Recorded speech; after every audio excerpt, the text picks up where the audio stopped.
afternoon, everyone. What's up? It's November 2nd. I've been doing a lot of videos. I hope you guys fucking like them. And I hope you appreciate me. Let's just start out there. I'm really excited to use this deck again. Oh my gosh, some of it's upside down, some of it's not. Weird. I guess I just maybe put it on accident. Anyway, so what I want to do today is I want to focus on a reading for fucking election day tomorrow. I know that we are living through some really kind of intense times, and it can be very easy to let these differences get to us. And then there's also, I find that a lot of conversations that I'm having are people recognizing that, we have friends on every side of the aisle, and that some people, maybe you choose not to talk politics with, and that's okay. And some other people, maybe you feel like you really jive with, and some other people really say things and believe some things that maybe you haven't even allowed yourself to believe yet. I feel like we're going through a lot of changes, and not in a cliche way, but we're being forced for all of this shadow work to come to the surface collectively and individually. And anyone that listens to my podcast or watches these videos, we know that this is what we're going through. This is a lot of what I talk about. So I did a reading earlier in the month or something. I don't really remember, but it was talking about voting, and I'm talking about how to kind of handle the situation, or what to consider while you're undergoing it.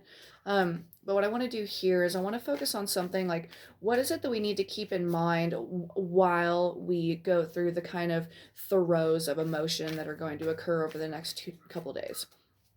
I know a lot of people that are pretty freaking scared over what's going to go on, regardless of whoever they want to vote for. They really fear that this kind of transition of power thing might be an issue, or that we may have just social unrest. And then some other people think that social unrest is actually being funded by a certain group. And it's just, a lot of it's all just kind of speculation. I'm going to pick these two. A lot of it's speculation, and we don't really know what's going to happen, but I know that we have the opportunity to pick how we're going to respond to everything, and then we can just go about it from there. Okay, you guys ready? Hope you're having a good day. I know I'm having a good day. I got my eyebrows did, got my nails done, which I haven't done in 10 years. I don't know, kind of possessed me. I guess I just wanted to feel pretty for myself, maybe. Yeah, I mean? Okay, let's see. So we have the Sun card, and we have the Two of Arrows card, which is injustice. Okay, this is interesting. So Sun card. Sun is actually typically the most favorable card of all of the tarot, or at least of the major arcana, because it represents hope, and not just hope, but an internal capacity and internal confidence that you can create whatever it is outside of yourself that you need to.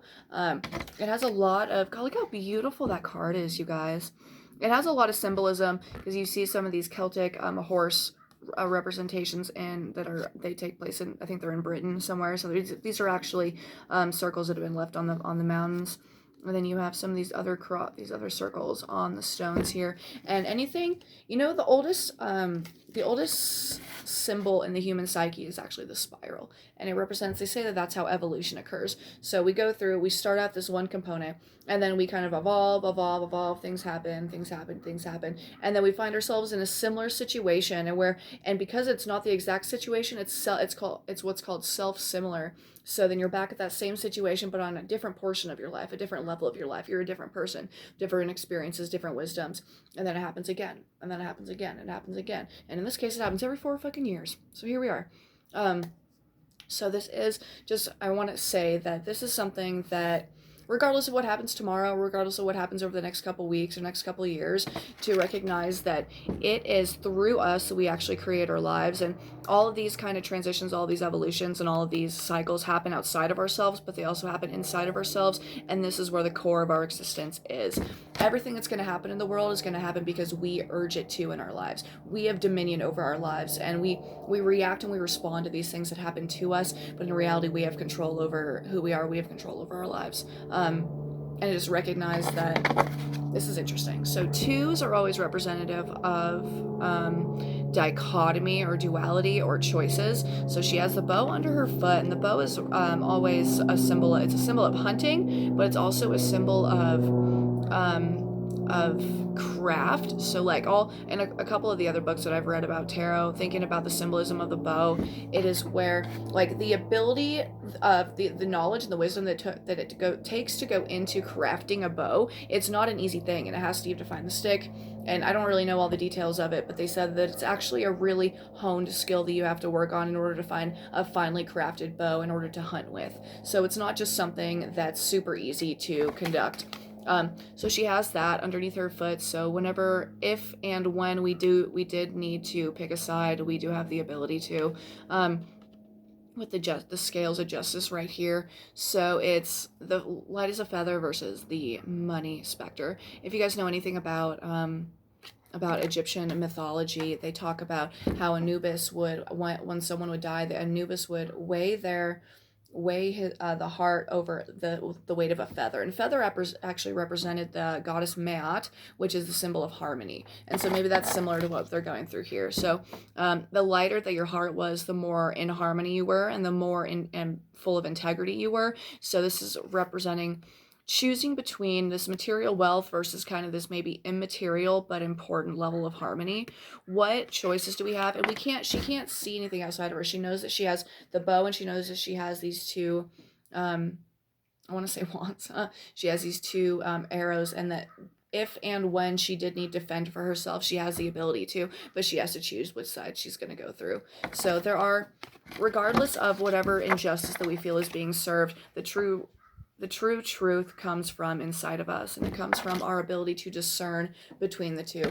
Sometimes we can't see what exactly is going on around us, or we can't see all, like we don't know what is outside of us. We don't know what's above us. We don't know what we're having to pick over. Like all we know is that we are being forced to make a decision, and that we're making that decision, and to find a truth in our actions, and to find a level of confidence in ourselves, knowing that the world will go on, and we will create our lives as best we can. Anyway, you guys, right on. So this is the Wildwood Tarot book that I've been using. So for anyone that's interested. Once again, shout out to Medicine Snake. You know, you guys, I've never really won anything. I've never really tried to win anything. Like, I've never really entered any contests. But the first time I did, I won a new tarot deck, and I'm really looking forward to using that coming up. Anyway, if anyone is interested in a tarot reading, or if anyone has any questions about what I've just talked about, or any of the other progress that I've put out, and the other videos that I've put out, go ahead and like and subscribe to my channel here. And I'll be around. Okay? Happy election day.